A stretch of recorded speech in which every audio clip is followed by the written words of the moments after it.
क्या आप भी हैं चूहे से परेशान? क्या आपके भी घर में हो गए हैं बहुत सारे चूहे? तो ये वीडियो ज़रूर एक बार देख लीजिए। हेलो फ्रेंड्स, मेरी चैनल में आपका स्वागत है। आज मैं आपके लिए कुछ ऐसा टिप्स लाई हूँ जो आपके घर के कामों को आसान कर देगी, साथ ही साथ आपके पैसे और समय दोनों की ही बचत करेगी। अगर आप मिक्सी को बहुत ही जल्दी और बहुत ही आसान तरीके से क्लीन करना चाहते हैं तो ले लीजिए एक सॉफ्ट स्कॉच ब्राइट और थोड़ा सा टूथपेस्ट, और इस तरह स्कॉच ब्राइट के ऊपर पूरा टूथपेस्ट को फैला दीजिए और बस बहुत ही आसानी से मिक्सी को क्लीन कर लीजिए। इस तरह से क्लीन करेंगे तो बहुत ही कम समय भी लगेगा और बहुत ही आसान तरीका भी है ये क्लीन करने का। पर स्कॉच ब्राइट थोड़ा सा सॉफ्ट होना चाहिए जिससे मिक्सी के ऊपर कोई दाग ना लगे, इस बात का आप जरूर ख्याल रखें। तो इस तरह क्लीन करने के बाद आप रख दीजिए इसे 5 मिनट के लिए। 5 मिनट के बाद एक कपड़े को भिगोकर इस तरह मिक्सी को पोंछ दीजिए, पर कपड़े में बिल्कुल भी पानी नहीं रहना चाहिए। बस कपड़े को अच्छी तरह भिगो लीजिए और इस तरह मिक्सी को पोंछ दीजिए। आप देखेंगे आपकी मिक्सी बिल्कुल नए तरीके से चमकने लगेगा।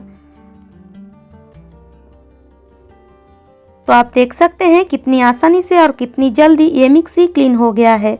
तो उम्मीद करती हूँ फ्रेंड्स ये टिप्स भी आपको अच्छी लगी है, और अगर आपको मेरी टिप्स थोड़ा सा भी अच्छी लगती है तो एक लाइक तो ज़रूर कर दीजिएगा। जब भी हम रोटी बेलते हैं तो फ्लोर के ऊपर इस तरह चाकी रखने से ये जो चाकी है बहुत ही इधर उधर खिसकता है, मतलब रोटी बेलते समय चाकी बेलना इधर उधर खिसकते रहता है। तो इस तरह आप 3 रबर को अगर चाकी के नीचे रखेंगे और रोटी बेलेंगे तो आप देखेंगे बिल्कुल भी नहीं खिसकेगा। या आप इस तरह एक कपड़े ले लीजिए और कपड़े के ऊपर इस तरह चाकी बेलने को रखकर आप रोटी को बेलिए। इससे क्या होगा, जो सूखा आटा गिरेगा वो इस कपड़े के ऊपर गिरेगा तो आपका फ्लोर बिल्कुल भी गंदा नहीं होगा। तो आपका थोड़ा सा तो काम कम ही होगा। और रोटी बेलने के बाद जो सूखा आटा इसके ऊपर गिरेगा उसको आप इस तरह समेट कर फेंक दीजिए तो आपका फ्लोर बिल्कुल साफ रहेगा।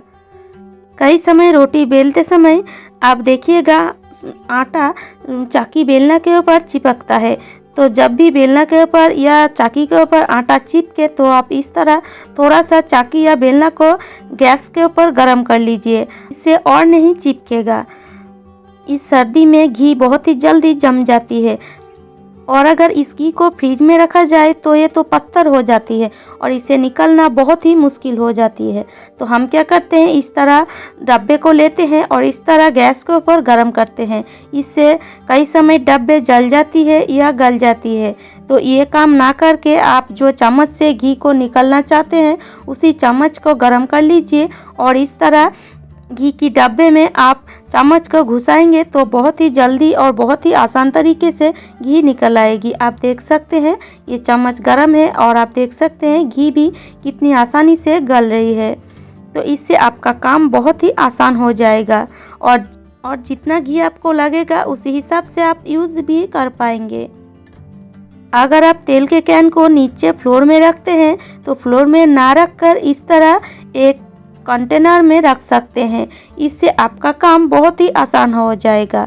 अगर इस तरह कंटेनर नहीं है तो इस तरह आप एक ढक्कन ले लीजिए कौन सा भी, और ढक्कन के ऊपर भी इस तरह आप तेल के कैन को रख सकते हैं। इससे जो तेल गिरेगा वो इसके ऊपर ही गिरेगा, इससे आपका काम बहुत ही आसान हो जाएगा। चूहा जब हमारे घर में घुस आते हैं तो हमारे घर के कई सारे चीज़ों को काट देते हैं। तो आज मैं आपके लिए लाई हूँ चूहे को ना मारकर बहुत ही आसानी से घर के ही सामग्री से कैसे हम चूहे को भगा सकते हैं। तो इसके लिए हम एक कटोरी में लेंगे लगभग 3 से 4 चम्मच मैदा और देंगे थोड़ा सा चीनी लगभग 1 चम्मच, और ये मैदा और चीनी को अच्छी तरह मिलाएंगे और थोड़ा थोड़ा पानी देकर जैसे हम आटा गूंथते हैं बिल्कुल वैसे ही हमें गूंथना है।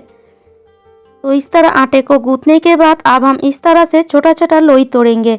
जैसे हम रोटी के लिए लोई तोड़ते हैं बिल्कुल वैसे ही छोटा छोटा लोई हमें तोड़ना है। मतलब रोटी के लिए हम बड़ा लोई तोड़ते हैं तो इसके लिए हम छोटा लोई तोड़ेंगे और इस तरह से हाथों की मदद से गोल गोल शेप दे देंगे। अब हम इस तरह छोटा छोटा पूरी बेलेंगे, मतलब जैसे हम पूरी बेलते हैं आटे को लेकर, तो उसी तरह ही हमें ये आटे को भी पूरी की तरह ही बेल लेना है। सारे पूरी को बेलने के बाद एक कटोरी में ले लेंगे और इसको साइड में रखेंगे। अब हम लेंगे फिटकिरी। ये जो फिटकिरी है, इसी फिटकरी से ही आज हम चूहे को भगाएंगे। पर इतना फिटकरी भी हमें नहीं चाहिए, ये 10 रुपये का फिटकरी है, बस थोड़ा सा ही लेंगे। तो देखिए मैंने कितना थोड़ा फिटकरी लिए है और इसी फिटकरी से ही आज हम चूहे को भगाएंगे। तो फिटकरी को अच्छी तरह पहले हमें कूट लेना है। तो अच्छी तरह इसे कूट लीजिए जिसे ये थोड़ा सा महीन हो जाए, बिल्कुल इस तरह। तो इस तरह जब बन जाए तब हम एक पूरी लेंगे और फिटकरी को बीच में रखेंगे और इस तरह इस पूरी को गोल गोल शेप में एक आकार देंगे। तो इस तरह से आप बीच में फिटकरी को रखिए और इस तरह गोल गोल शेप दे दीजिए। ये जो फिटकरी है और इस फिटकरी की जो स्मेल होती है वो चूहे को बिल्कुल भी पसंद नहीं होती है। तो इसी फिटकरी से ही ये सारे चूहे भाग जाएंगे। मैदा और चीनी को ऊपर से देने से चूहे आसानी से आएंगे और इसको खाने लगेंगे, और जब फिटकरी को खाएंगे तब तुरंत वो चूहे भाग जाएंगे। तो ये काम आप रात में कीजिए। रात को किचन को अच्छी तरह क्लीन कर लीजिए।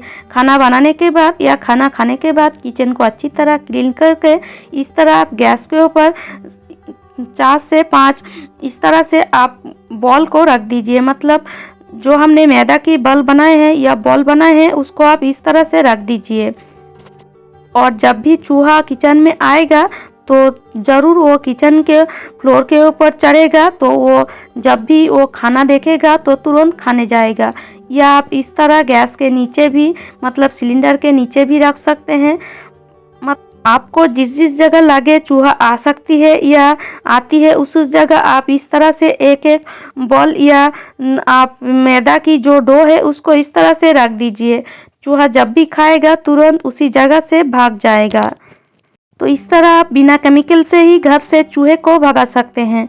तो उम्मीद करती हूँ फ्रेंड्स आज का टिप्स आपको अच्छी लगी है, और अगर आपको मेरी टिप्स थोड़ा सा भी अच्छी लगती है तो लाइक कीजिएगा, शेयर कीजिएगा और मुझे कमेंट करके ज़रूर बताइएगा। और इसी तरह नए नए टिप्स पाने के लिए मेरी चैनल को ज़रूर सब्सक्राइब कर लीजिएगा। तो चलिए आज यहीं तक, खुश रहे, स्वस्थ रहे।